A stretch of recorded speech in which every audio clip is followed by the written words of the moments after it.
What the hell is going on? James Lindsay calls me out on Twitter. I don't even know the guy. Apparently he's against Christianity, and Christians are somehow into this guy's content. He's influencing them. I think he's full of crap. I believe, as a Christian in a Christian nation, I believe in the destruction of liberalism, and I believe in reading Karl Marx, because I think Karl Marx is pretty cool. I might disagree with Karl Marx on some things, but I like his materialist analysis of history. I think people who get into like labor history and economic class analysis, pretty cool and worth reading. And evangelicals and conservatives' failure to reckon with the Marxist school of thought is actually a negative, net negative. You know, not that I'm gonna sign off on Marxism fully, but Karl Marx, read him, great guy, so I'm told. What the hell's going on? We are in a war of images. Hollywood is dying. It's collapsing in on itself. Once the great arbiter of image, what we think is beautiful, what we desire, what we trust as emotional fact. Meanwhile, new mimetic supply chains and new platforms are being built that could end up shaping the whole next century of global ideology and even war. And let's hope it stays a symbolic war for now. I say this, of course, because I'm a pacifist who just wants all of society to be destroyed. And this is why I believe in modernism as well. Carl Jung once said, "Great art till now has always derived its fruitfulness from the myth, from the unconscious process of symbolization which continues throughout the ages, and which, as the primordial manifestation of the human spirit, will continue to be the root of all creation in the future." The development of modern art, with its seemingly nihilistic trend towards disintegration, must be understood as the symptom and symbol of a mood of world destruction and world renewal that has set its mark on our age. This mood makes itself felt everywhere, politically, socially, philosophically. We are living in what the Greeks called the kairos, the right time, that right moment, for, Jung says, a metamorphosis of the gods, that is, the primordial fundamental principles and symbols. I think what Jung said here still applies. Our man-made gods are being transformed, and that's great. What are the gods of our day? Memes! There's always new ones coming in and old ones getting thrown out. They are the building blocks of our thoughts and will determine how we destroy and renew this age. Everything will get rewritten according to memes. The problem is that memes are evil. Is it even possible to make goodness that people want to replicate? What people want to copy, what people want to imitate are evil things because of their evil desires.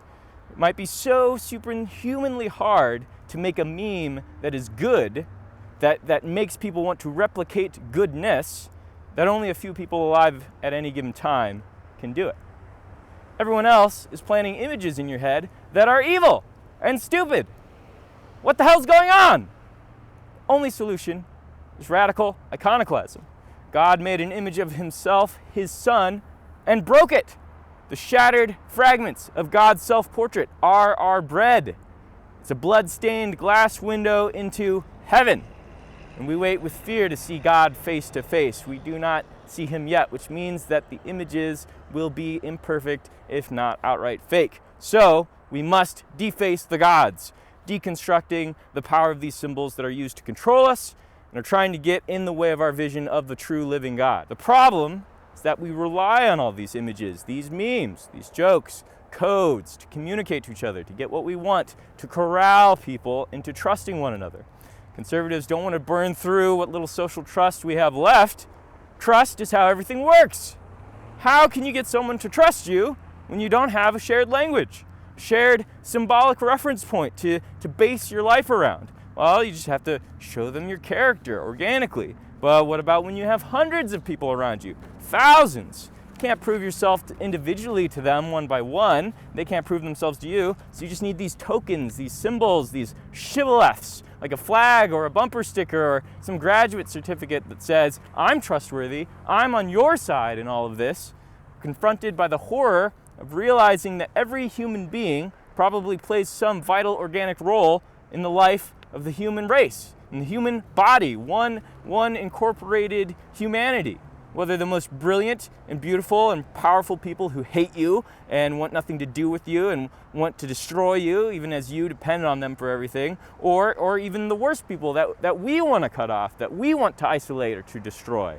Even with them in their corrupted state, without them being in fellowship with us, we're made weaker, because people are power. And so we crave ecumenicism as this way to get everybody to get along and to make them more alive, to make us feel more alive and more powerful, whether that's ecumenicism in the church, whether that's liberalism in society, but it's all fake. It's just papering over the reasons we have to hate each other. It'd be a threat to our position to show love and mercy to certain types of people.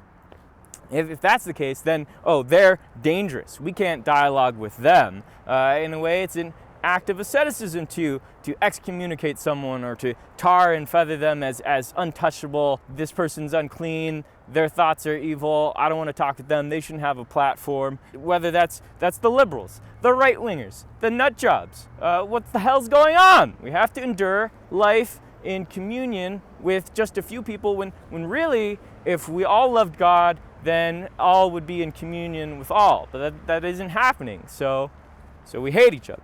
There's this kind of devilish spirit of accusation that dwells most often in the wilderness of the fault lines that sprout up between different communities, different epistemes, as part of the curse of Babel, where just a few differences of opinion on politics or doctrine or history, now suddenly it rends whole communities and fellowships, and people can't even communicate intelligibly to each other beyond just the barriers that we've put up, the different fears and the security that the thought police of any, everyone's thought police now. Every community has a thought police. The church has thought police. Politics has thought police. Every family, everybody is surveying each other as thought police. It's mass distributed, and we're putting up these barriers and these insults and positioning against each other, and in the no man's land in between these places, that's where all the mischief is going on. All this pointless hatred and divisions, crude and jagged,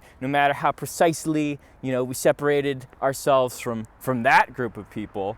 What the hell's going on? I don't really care a lot about individual controversies, except, of course, when they involve me personally. Whether it's online, it usually just boils down to YouTuber-level personality drama, stupid people being uncharitable to each other and trying to boost their own audience by enragement, engagement. But I am interested in how controversialists will leverage the social ambiguities to advance their own proposed system of symbols, their own ideology. Is this something I'm allowed to believe? Is it not? Am I a bad person for claiming this symbol of, am I associated with Karl Marx now, or with Christian nationalism? Am I untouchable? Am I unclean? Am I a bad person? Or are you a bad person for watching me or listening to me right now? What the hell's going on? I like civilization. I like having millions of people around me who serve my bidding without even realizing it, even if they do so out of frustration and they're just slaves to their lusts. They're controlled by these manufactured systems of desire, pursuing a certain image of life that advertisers have sold to them. But oh no, it's not just the corporations, it's the teachers too. It's the podcasters, it's the pastors, it's the artists, it's the good people that you have to watch out for. They're even worse. And now the result of everyone being in subjugation to these stupid desires is a pretty good life for me, which I enjoy, though I think it would be better if everybody just ran on love instead. Maybe the least thing I could do is offer them some sort of image of something else worth desiring, but who am I to do this? My desires are all out of whack too. What the hell is going on? Do I lack for madmen? I never surrendered you. My body wakes me up every night. The darkest math I've ever done. Chain me to the dumpster. You've proven you're human. Everything happens somewhere. My beloved redacted, why don't you violate my community guidelines? I feel this intense agony of my animal nature, which is good in essence, grinding away and bleeding along the edge of all my cultural requirements, which are also good in essence. Well, or they were good once. Now it's all just a bunch of crap, whether it's inside, whether it's outside, and none of it can be gotten rid of it. None of it can be destroyed. that would be even more of a tragedy. And so we must live with the pain. I must live in pain. I must seek to breathe in God's breath and move forward to this place of higher conduct and wisdom, so that both my animal nature and my civilized desires can be at peace with each other. So I need God's guidance. And these titanic forces that I can't control are crushing me inside and out. What the hell's going on? Sex, the economy, pride, the desire of the flesh, the desire of the eyes, the pride of life. I just want to give up and go home. But I don't have a home. I live in a shack. But I want to be pure. I want to have a fruitful life. God gives us great things, and I want more. Joshua Gibbs read a story at my Chautauqua this weekend about a woman whose soul got sent up to the great chasm between the moon and the earth, where all spiritual deals are held with each other. She gets at least 40 more hours of life on earth to go and get baptized before she dies again, and she still isn't sure if she should do it. The story was good, and it made me afraid of hell, yet here I am, still sinning. And I have many, many ideas about how to be righteous, though. In our search for holiness, we must be humble and allow our ideas of things, our mental images, no matter how ethereal or lofty, of what I should do, of what other people should do, what society should be, all these ideas that we have, we need to allow them to be humble, to be defaced in some ways, or broken if they're wrong. These illuminated patterns in our mind of glory and goodness are good things, but they can easily be flattened and misused and turned into weapons against each other. And so to defend our idea of righteousness, we easily descend into unrighteousness. They're like angels and demons in our head, these beings of light leaving imprints to guide or mislead us. We're just trying to follow the light here or follow the light there, and we don't know if it's a real light, if it's a good light, or just some will-o'-the-wisp leading us further into the swamp. It's words and whispers crystallizing into life or killing life forever. And so we need real love for each other. And real love means taking the humiliations and the glories in their season. And it means giving real material good to others. This is to all you cows. No one believes in the self anymore. This wouldn't fly with half the guys, the banana mechanical, a half-ton killing machine. My life is like running an ice cream factory on the outskirts of Paris, or attending UC Berkeley in an iron lung, the unicorn business and all that. Somehow, I must be the one to bring the candelabras into the church. The problem of loneliness in a city of 8 million people. People don't give enough to each other or to the gasoline-drinking street children. On the Sea Dragon expedition, the ship headed into a typhoon, and neither the ship nor its crew were ever seen again. It was a huge bummer, and it also felt divine in origin. Doppelgangers in the mirror realms, with grinning lips horrible to look upon. So many children sunk beneath the surface of the sea. When I attended Yale, I got to wave a sunflower at the president. And when I was a kid, I blindfolded myself for an entire day. At school, we're learning about chivalry. Chivalry is a code of honor, which Americans don't really have anymore. I never even thought about it growing up, which is why I don't really blame people too harshly if they drag my face or my name into weird internet personality drama politics. To be totally honest, I quite enjoy it. Noble children in medieval times built houses out of sticks, containing hall, buttery, and chamber like a real noble house. They would make a white horse from a peeled wand, presumably bestriding it like a hobby horse, a sailing ship from pieces of broken bread, a sword from a sedge, or a beautiful lady with a cloth adorned with flowers. Now noble children go to classical Christian schools and pretend to read Augustine while they prepare to take over the world. Yesterday, true story, a man called me and told me he had been shot in the head and was trying to relearn all his knowledge, and he wanted to relearn it with classical Christian education. He wanted help, and this broke my heart. How can I help a guy who's been shot in the head? What the hell's going on? I want to be a father to the fatherless for the rest of my life, but I feel like I lack the abundance necessary, that boomer intensity, that sharp masculine instinct for honor and aggression, that meticulous work of securing every last detail, the procedural reliability. I don't know if it's a personal problem or just, xenoestrogens in the water or what, but there's something deeply, deeply wrong, and society must be destroyed for everyone to be at peace. Anyway, enough about all that. Let's talk about sex and religion. I'd like to read some lines from the end of The Vision of the Daughters of Albion by William Blake. The moment of desire, the moment of desire, the virgin that pines for man shall awaken her womb to enormous joys. In the secret shadows of her chamber, the youth shut up from the lustful joy shall forget to generate and create an amorous image in the shadows of his curtains and in the folds of his silent pillow. Are not these the places of religion, the rewards of continence, the self-enjoyings of self-denial? Why dost thou seek religion? Is it because acts are not lovely that thou seekest solitude, where the horrible darkness is impressed with reflections of desire? Father of jealousy, be thou accursed from the earth. Why hast thou taught my Theotormin this accursed thing?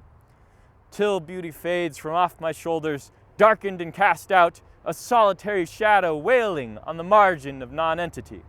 I cry, love, love, love, happy, happy love, free as the mountain wind. Can that be love that drinks another as a sponge drinks water, that clouds with jealousy his nights, with weepings all the day, to spin a web of age around him, gray and hoary, dark, till his eyes sicken at the fruit that hangs before his sight? Such is self-love that envies all, a creeping skeleton with lamp-like eyes watching around the frozen marriage bed.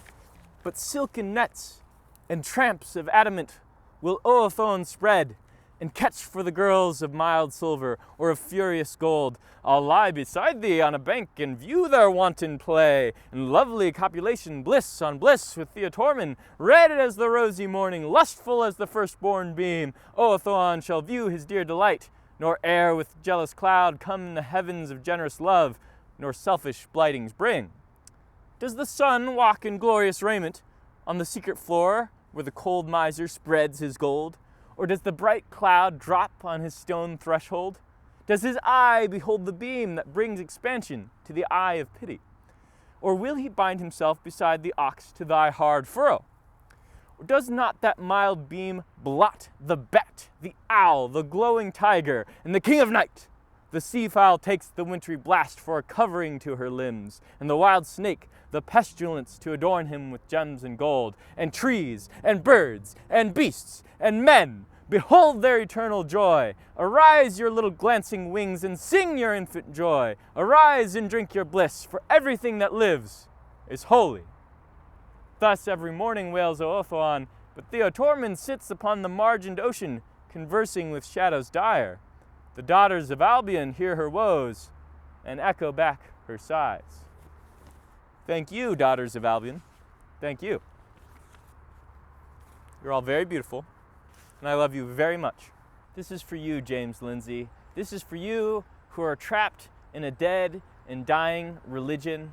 I urge you to leave behind your silly, simple, superstitious faith in liberalism and democracy and reason and all of these things, and I exhort you to embrace science. The true science, that is, seeing with the eyes of true faith, seeing into true reality, which is the love of God and of all his creatures.